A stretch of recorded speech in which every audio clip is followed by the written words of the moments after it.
What's up, guys? This is Gary Sheffield Jr. Welcome back to Athletes Wire. We've obviously seen a storm of trades in the NBA. I'm going to let you guys know which ones will work and which ones were made just to get your guys' butts on StubHub to buy a ticket. I'm also going to touch on Rob Manfred and how his only goal is to make baseball money-grabbing enterprise. Some not so shocking news that NFL owners are pleading for an 18-game schedule.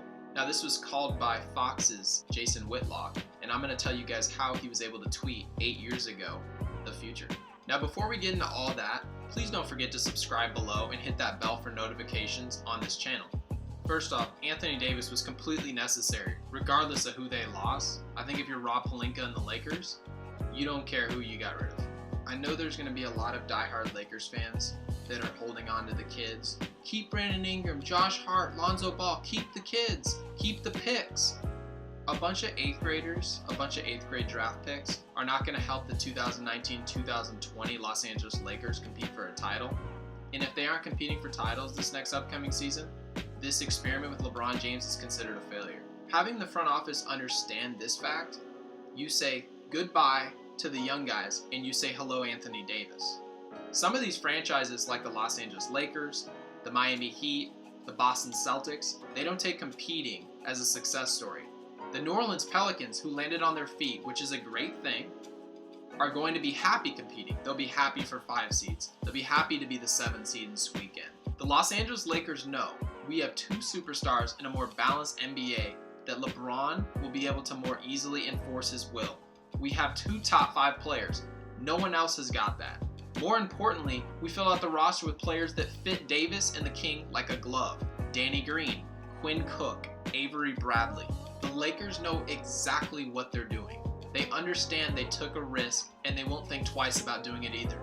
Winning 45 games and losing in 5 to the Nuggets and then looking back at it and prove Brandon Ingram is not the move for them. This has been known. Why do you think Magic Johnson took off?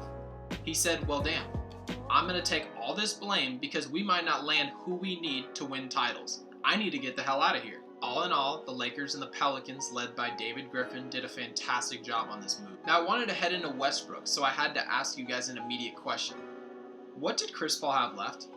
I don't only want you guys to answer that question, but how about let's all figure out how likely was it that Chris Paul's body was going to hold up through an 82-game season, along with 16 wins of playoff intensity basketball? My 2 cents is this.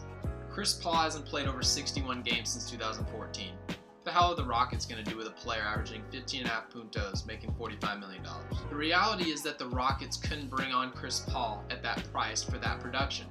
So they might as well bring in a player they don't have to worry about sitting out half the year. Now they only have to deal with the fit, which is horrible, but that's another story. Bottom line, the Rockets had to do something. They'll see if they can get more out of Westbrook than Oklahoma City ever could. We are seeing CP3 rumors to Miami, which makes me scratch my head, but it also brings up the trade for Jimmy Butler.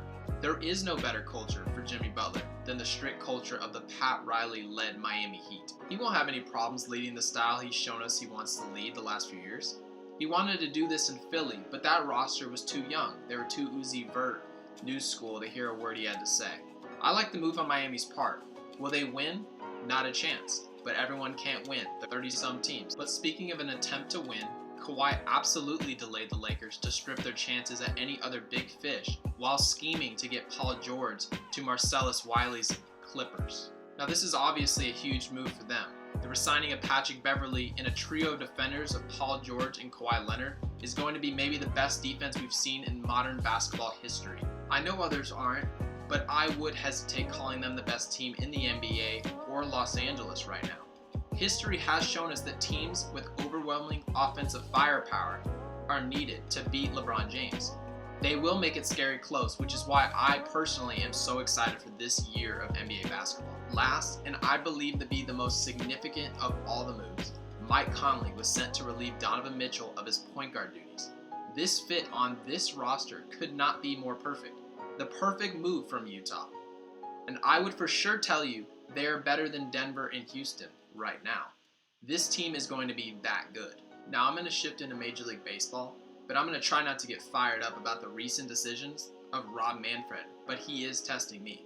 And to be clear, these aren't official moves made by Manfred, but the Atlantic League is used as a testing ground for rule changes already in the works. Rule number 1, home plate umpires are assisted by TrackMan.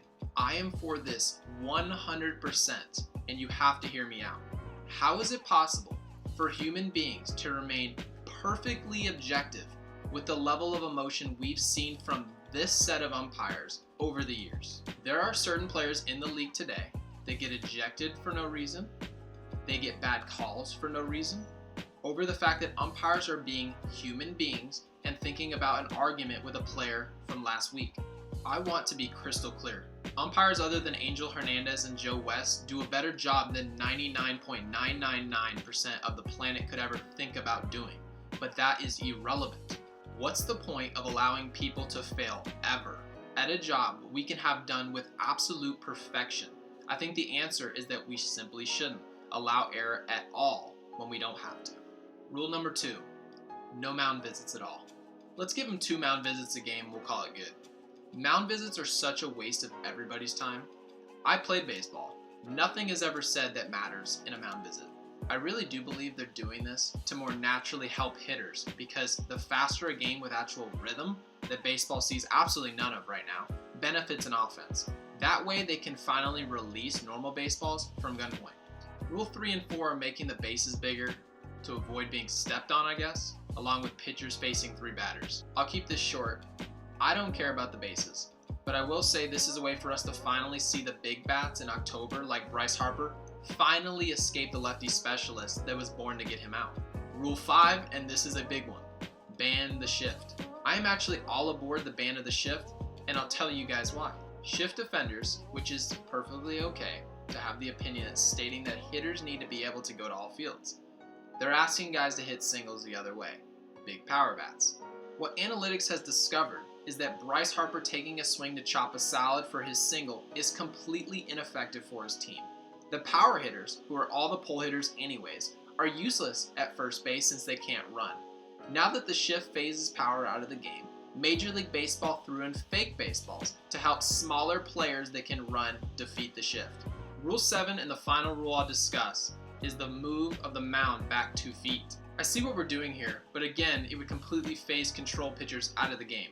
What Manfred fails to see, because he never sees anything until it's too late, is that control pitchers like Zach Davies and Kyle Hendricks learn to pitch that way because of their lack of velocity. Those pitchers would no longer exist. Most power pitchers today lose a couple feet on their fastball and they're sent straight to retirement.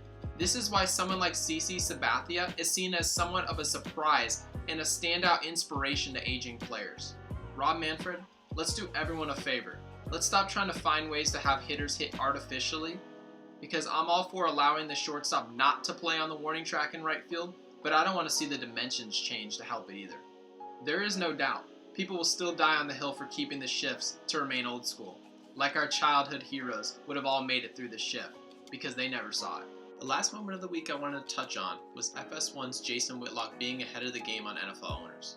One thing is for certain, Whitlock has tapped into the fact that the owners care more about business first and foremost, not the connection with players. This is something the players union will have to come to terms with. The extra 2 games the owners are calling for will incentivize owners to more easily overlook the value of a newsflash, Le'Veon Bell. The extra 2 games will put marginal talent on the field, with revenue still to follow regardless. This is where owners will realize fans root for the shield in the NFL, not the players. The NFL players have fought in the last few seasons to hold the power NBA players currently grab tight. But in this league, the owners have fought back for what is theirs. That's going to be it for this week's episode of Athletes Wire. So again, if you guys haven't already, please subscribe below and hit the like button if you like the video. Thanks, guys.